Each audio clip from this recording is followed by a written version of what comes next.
Welcome back to Wogan Now and Then. I first interviewed my next guest in 1991. Before then, he was best known as a popular BBC sports presenter, but by the time he'd appeared on Wogan, his life had taken a dramatic change. He proclaimed he was the son of the Godhead. He wore turquoise, as he believed it brought him closer to God. Have a look at this. So evil has been in control of the planet for 12,000 years. It has been the dominating force. Evil's not the right word. It is imbalance. But it has been increasingly in control. As I repeat, survey the world, ladies and gentlemen. Is the force of love in control of this world, guiding this planet at this time? Of course not. The negativity, the thoughts that I'm talking about that are very destructive, are pouring out of this planet let me every interrupt day. you. Was it a great shock for you to discover this at 38? Well, I think the word is gobsmacked. But again, you know, the best way of removing negativity is to laugh and be joyous. So I'm delighted that there's so much laughter in the audience tonight. But no, it's but just let me say this. They're laughing at you. They're not laughing with you. Fine.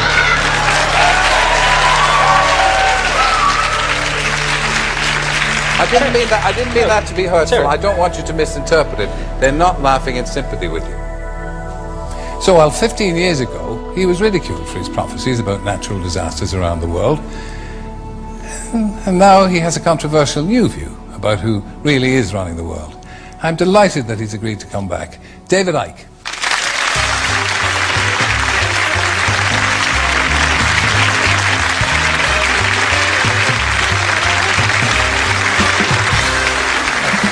Thank you, no problem. Thank you. Now, again, when I see that, I'm slightly embarrassed by it because I thought I was a bit sharp with that comment. So, and at the time I said I didn't mean it to embarrass you. So, that interview at the time, it changed everything for you, didn't it? Well, it changed everything in the sense of I couldn't walk down any street in Britain without being laughed at by most of the people. Going in a pub, there was uproar. A comedian only had to say my name to get a laugh. And what that does is it reveals to you the level of immaturity that passes for adulthood in this country, whereby clearly a guy was going through an incredible experience.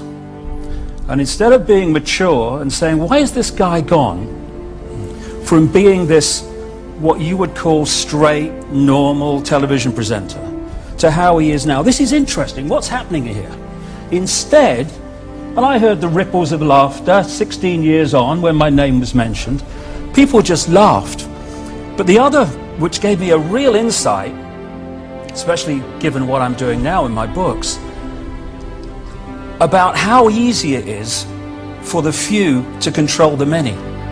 Because the many, you know, we laugh at sheep because sheep just follow the one in front. Oh, stupid sheep. We humans have out-sheeped the sheep because at least the sheep need a sheepdog to keep them in line. Humans keep each other in line. And they do it by ridiculing or condemning anyone who commits the crime, because that's what it's become, of being different. I had a choice, Terry, at that point. I could have ended up faced with that scale of ridicule and ended up shaking in the corner. Or I could have said, as I did, laugh, condemn, I don't give a damn. This is me. And if you don't like me, well, that's bad news, because this is the only me there is.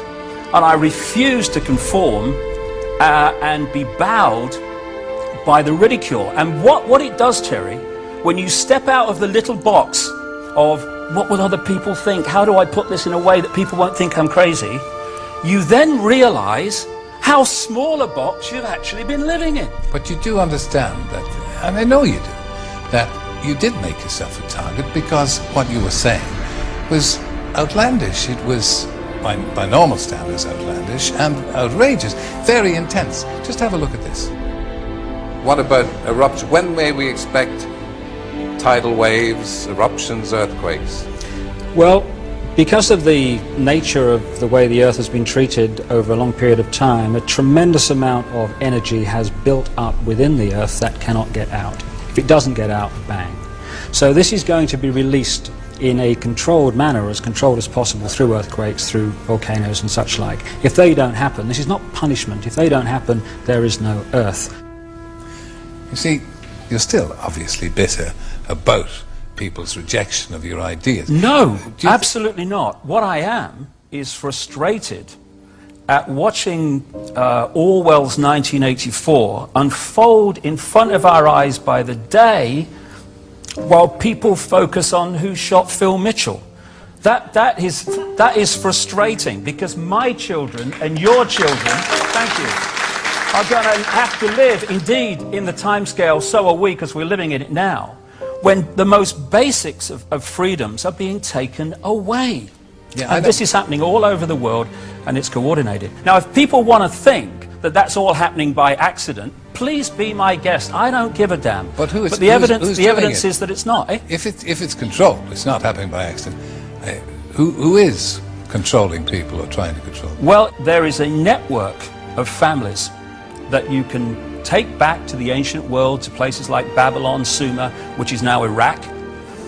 You can chart them through to Rome, where they were responsible for the Roman Empire and the creation of the Roman Church.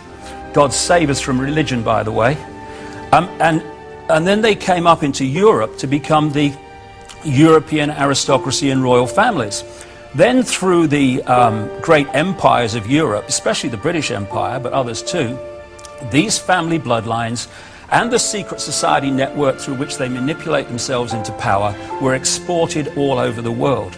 And then when the point came where the European colonial powers appeared to give independence to these countries, that was only on the surface. What actually happened was the family bloodlines and the secret society network through which they manipulate was left out in these former colonies, and they've gone on controlling them ever since. So what you have is a hidden hand where events are manipulated, like 9/11, which not just me, but endless other researchers now around the world have taken apart the official story. It insults the intelligence of a 10-year-old. And you have a hidden hand manipulating events, and the whole goal of it is centralization of power to the point where humans are little more than controlled clones. Who is the hidden hand? I mean, who are these hidden hands? This network of families I'm talking about. You find that people that are in positions of apparent power, like prime ministers and presidents, are actually puppets of the real power, which doesn't put itself on public display. Why would it? I mean, does anyone really think that George W. Bush is running America? He probably couldn't tie his shoelaces, never mind run a country. Let me tell you this. Tell me about the project for the new American century. Tell me about it. I know nothing about it. Exactly. Well, let me tell you then something that you should know about. And this is written down. In the 1990s, an organization was created in America called the Project for the New American Century.